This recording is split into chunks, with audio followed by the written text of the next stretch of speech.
नाही नाही, आधी पण आपल्या गावामध्ये प्रेसच्या निमित्त हे आंदोलन करायचा इशारा सरपंच आणि ह्यांच्या सर्व कुटुंबांनी सर्व गावकऱ्यांनी दिला होता. तेव्हा प्रशासनाने त्याला आश्वासित केलं होतं की या तपासासंदर्भातली सगळी माहिती त्यांना भेटणार. मी आत्ताही त्यांच्याशी चर्चा केली. मूळ मुद्दा काय आहे की 6 ते 14 जोपर्यंत हा CID-कडे तपास केला नव्हता, तर ते आता CID-कडे तपास आहे, तर ते म्हणतात तो तपास आता व्यवस्थित चालू आहे. पण ते 6 ते 14 मधला ज्या प्रशासनाने ज्या पोलीस अधिकाऱ्यांनी तपास केला, जे मूळपासून मी सांगतोय की त्यावेळेसचे SP, या भागातले DYSP आणि पोलीस प्रशासनातले जे काही त्या पोलीस स्टेशनमधले प्रशासन होतं त्यांचे CDR तपासले, ह्या सगळ्या गोष्टी बाहेर येतील.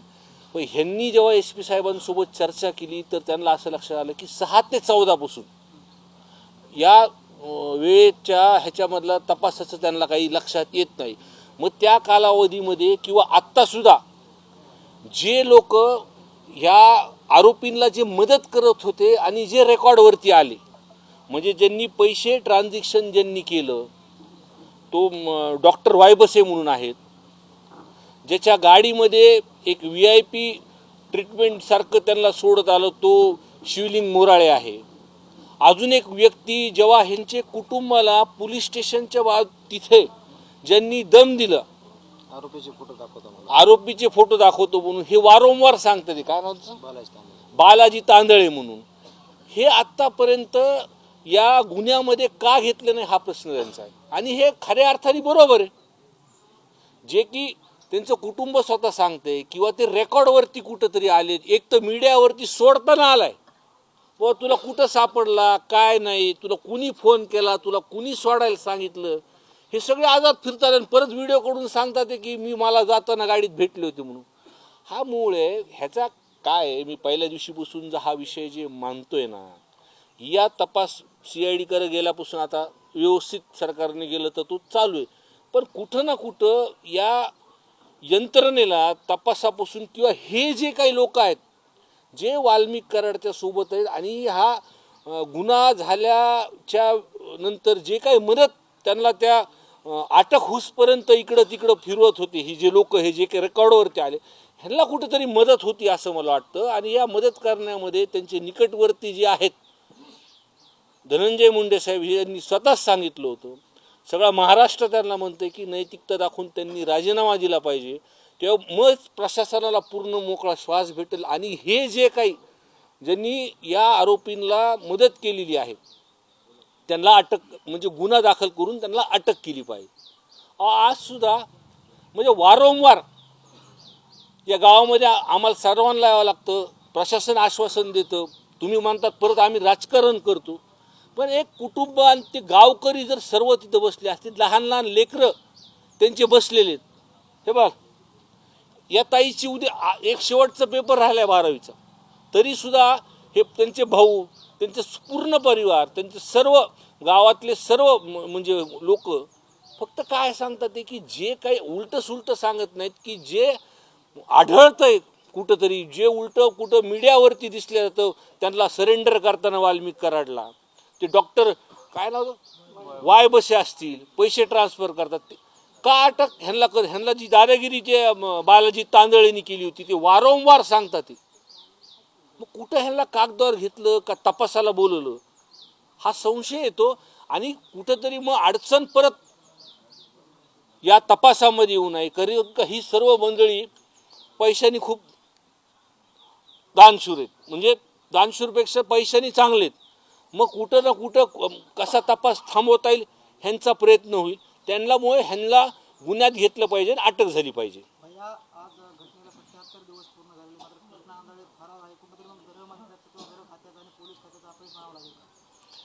हे बघा, पोलिसांना तपायचा असेल, जर तो माणूस जिवंत असला तर 24 तासामध्ये तो सापडेल. माझं मत तसं. काही प्रकरण आधीचे जर बघितले तर जो माणूस नसेलच तो काय सापडणार, हा मूळ विषय ह्याच्यातला. म्हणून ह्या सर्व तपासामध्ये अजून काही खालीवर होऊ नये. जे काही मोबाईल सापडले नाहीत की अनेक अजून काही विषय असतील. आता ह्या सगळे तिन्ही जणांचं बोललो हे सगळं बघितलंय लोकांनी. त्याच्यामुळे त्यांना गुन्ह्यात घेतलं पाहिजे, अटक झाली पाहिजे. तुम्हाला असं म्हणायचं आहे का जो आरोपी फरार आहे तो त्याचा काही घातपात झाला आणि त्याचा मृत्यू झालाय किंवा त्याचा मृत्यू करण्यात आला असं काही म्हणायचं आहे? मी तुम्हाला आत्ताच बोलताना सांगितलं, जो माणूस जिवंत आहे तो पोलिसांनी ठरवलं तर 24 तासात सापडू शकतो. म्हणजे काहीतरी त्याच्या जीवाला झाला असणार. काल राजेश्वर चव्हाणांनी असं एक वक्तव्य केलं आहे की आमच्या नेत्यावर जर आरोप कराल तर आम्ही जसं तसं उत्तर देऊ. हे बघा, आम्ही ह्याच्यामध्ये सुरुवातीपासून राजकारण करत नाही.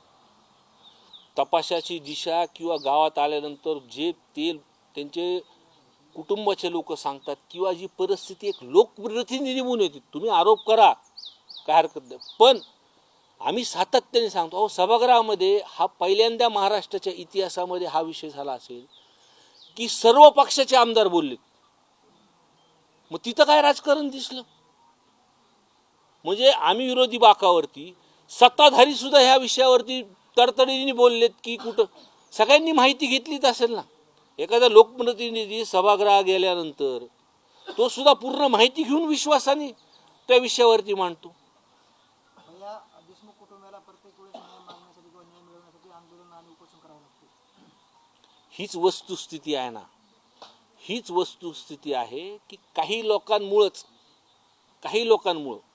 हा सगळा विषय पुढे येतो. मग अशा लोकांनी जर राजीनामे दिले तर ह्या तपासामध्ये प्रशासन सुद्धा मोकळी श्वास घेईल आणि पूर्ण ताकदीने काम करेल. पण काय वाटतं की अन्नत्यागासारखं एक कठोर आंदोलन आज देशमुख कुटुंबीय सहभागी झालंय, गावकरी सोबत आहे आणि अशा परिस्थितीमध्ये जिथे संतोष देशमुख यांची हत्या होऊन केवळ 70-75 दिवस झाले, या पार्श्वभूमीवरती आपण वैयक्तिक अशी मागणी करतो का सरकारकडे, प्रशासनाकडे? नाही, आम्ही सर्वजणच मागणी करतोय. या कुटुंबाला न्याय देण्यासाठी आम्ही सर्वजण मागणी करणार आहोत. आम्ही या संदर्भात मुख्यमंत्री साहेबांनाही भेटणार आहोत आणि अजितदादांना सुद्धा या संदर्भात भेटणार आहोत की जो काही विषय चालू आहे परत एकदा आपण जसं सभागृहात सर्व आमदारांनी मांडलं होतं आणि आपण सुद्धा आश्वासन दिलं होतं आणि आम्ही नंतर जेव्हा पण यांना भेटलो त्यांनी पण आश्वासन दिलं होतं की जे कोणी गुन्हेगार आहेत त्यांच्यावरती कारवाई होईल. या संदर्भात आम्ही निश्चितपणे त्यांना परत एकदा बोलणार आहे. आता कुठपर्यंत आले?